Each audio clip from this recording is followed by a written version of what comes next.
Muy buenas a todos, hoy voy a contaros 10 trucos para evitar gripar vuestra moto. Un vídeo muy interesante y que muchos de vosotros me habíais pedido. Ahora que llega el verano suben las temperaturas y apetece coger más la moto. Yo personalmente soy de coger la moto durante todo el año, pero es verdad que mucha gente prefiere no salir de ruta durante los meses más fríos. El calor, como sabéis, es uno de los mayores enemigos de nuestro motor. Sin embargo, la temperatura no es el único factor que puede provocar que gripemos nuestra moto. Lo primero, ¿qué es gripar? Gripar es el término que se utiliza para referirse al bloqueo o agarrotamiento de dos piezas móviles que quedan bloqueadas entre sí.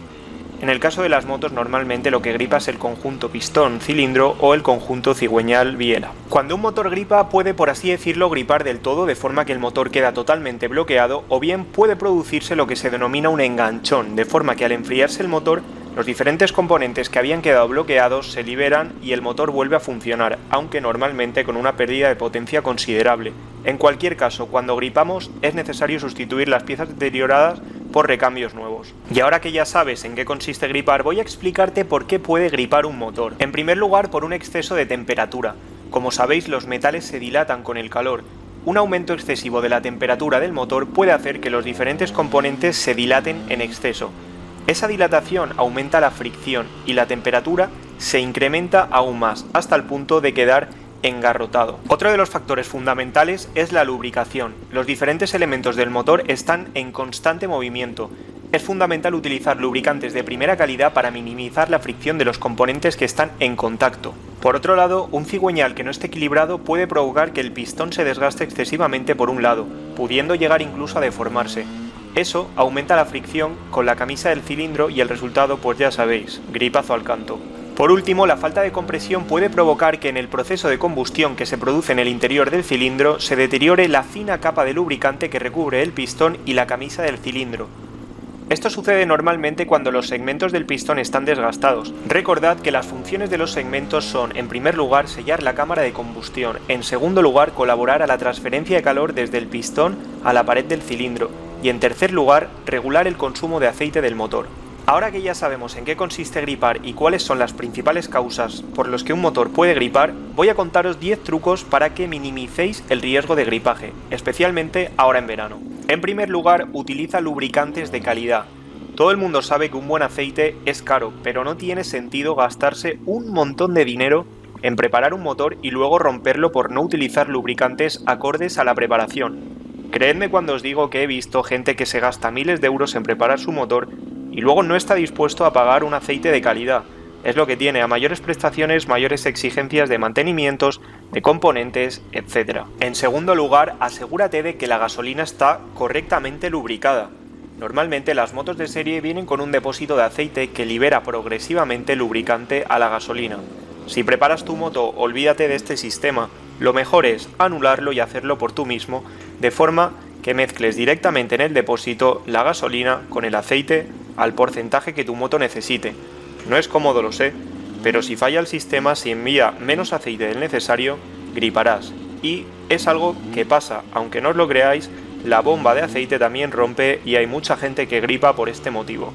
En tercer lugar, vigila la temperatura de tu motor, especialmente en verano y cuando circules por ciudad, porque las motos, cuando están paradas, y en ciudad es algo que ocurre mucho, tienden a sobrecalentarse.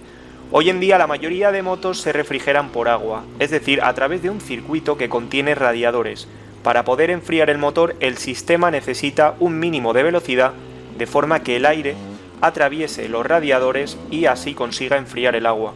En cuarto lugar, puedes instalar un radiador adicional o bien uno de mayor capacidad si tu moto va preparada.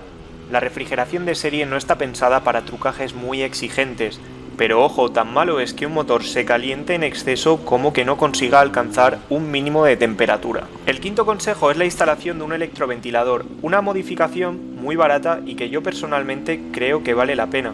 Muchas motos de hecho lo traen de serie, y es que el electroventilador consiste en un sistema de ventilación que se acciona cuando la moto alcanza un nivel de temperatura.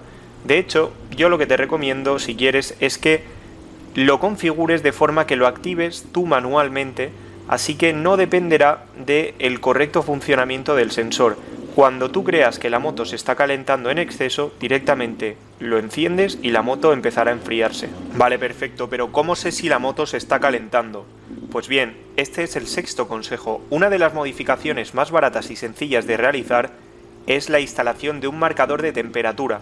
Yo lo recomiendo al 100%, porque así podrás saber en todo momento a qué temperatura trabaja tu motor, de forma que cuando se caliente, si tienes electroventilador, directamente lo puedes encender. En séptimo lugar, asegúrate de que tu pistón esté en buen estado. Un pistón desgastado puede provocar que gripes. Lo mejor es que lo sustituyas cuando presentes síntomas de desgaste por uno nuevo. Es mucho más barato al final cambiar el pistón que tener que comprar cilindro, cigüeñal en caso de gripar. Y es que hay gente que se piensa que el pistón es para siempre, que lo va a cambiar una vez gripe, ¿no? Es mucho más sencillo hacerle un mantenimiento cuando necesite cambiarse, se cambia y tu motor alargará su vida útil muchísimo más. Al final, como digo, es mucho más barato cambiar pistón que tener que cambiar todo otra vez. Octavo consejo, sustituye los segmentos de tu pistón cuando toque. Normalmente sabrás que están para cambiar cuando veas que la moto pierde compresión. Y una manera fácil, aunque no es la más exacta, de comprobar si tu motor tiene compresión es al arrancar la moto. Si ves que la pata de arranque baja muy fácil, que apenas ofrece resistencia, que no tiene mucha fuerza, probablemente tu motor no tiene mucha compresión. Y un motor sin compresión, como hemos dicho, causa problemas y estos problemas harán que gripes. Así que ya lo sabes, es una operación que no es demasiado difícil, el problema es que hay que levantar cilindro, etcétera, y a veces en vez de cambiar segmentos la gente directamente cambia el pistón entero. Ahí ya es lo que vosotros consideréis. Noveno consejo, ante la duda, apaga la moto y déjala enfriar. Es decir, si ves que tu moto empieza a perder potencia, se está calentando, empieza a ser más perezosa, no la fuerces. Hay gente que empieza a bajar marchas, a revolucionarla. No, todo lo contrario. Si ves que tu moto empieza a hacer cosas raras, tío, apágala, déjala enfriar porque te lo va a agradecer y también tu cartera. Al final, te paras un momento, descansas y luego, cuando la moto esté enfriada, vuelves a arrancar y sigues la marcha. Si ves que vuelve a fallar, quizás lo mejor es que llames a la grúa porque al final evitarás una avería mucho más grande. Y el décimo y último consejo que voy a contarte es qué hacer si gripas, porque de esto no os he hablado aún. Lo primero es presionar el embrague, porque cuando gripas, como he dicho, el motor se bloquea, queda engarrotado. ¿Y esto qué significa? Pues que la rueda trasera, que es la rueda motriz de todas las motos, se bloqueará, de forma que una vez cojas el embrague, la rueda volverá a rodar. Y esto es fundamental, si te pasa en curva, ya sabes que el resultado es irte al suelo. Así que yo lo que siempre recomiendo, y vamos, lo que recomienda todo el mundo es que siempre circules con 2 dedos en la maneta del embrague, para que en caso de que gripes, pues rápidamente presiones el embrague y todo pues por lo menos vaya bien. Y es que, chicos, gripar es algo que nos ha pasado a todo el mundo y la primera vez no sabes qué ha pasado, no sabes cómo reaccionar. Da mucha rabia, pero bueno, al final es algo relativamente común en el tema de los motores 2 tiempos. Sabemos que los motores 2 tiempos tienen cosas buenas y esta es una de las cosas malas. En general, pecan un poco en tema de fiabilidad. Pero bueno, chicos, espero que os haya gustado el vídeo, que os sea útil, compartirlo con vuestros amigos, sobre todo porque ahora que llega el verano es muy fácil gripar y tener estos consejos en cuenta seguro que os ayudan un montón. Un saludo y muchas gracias como siempre.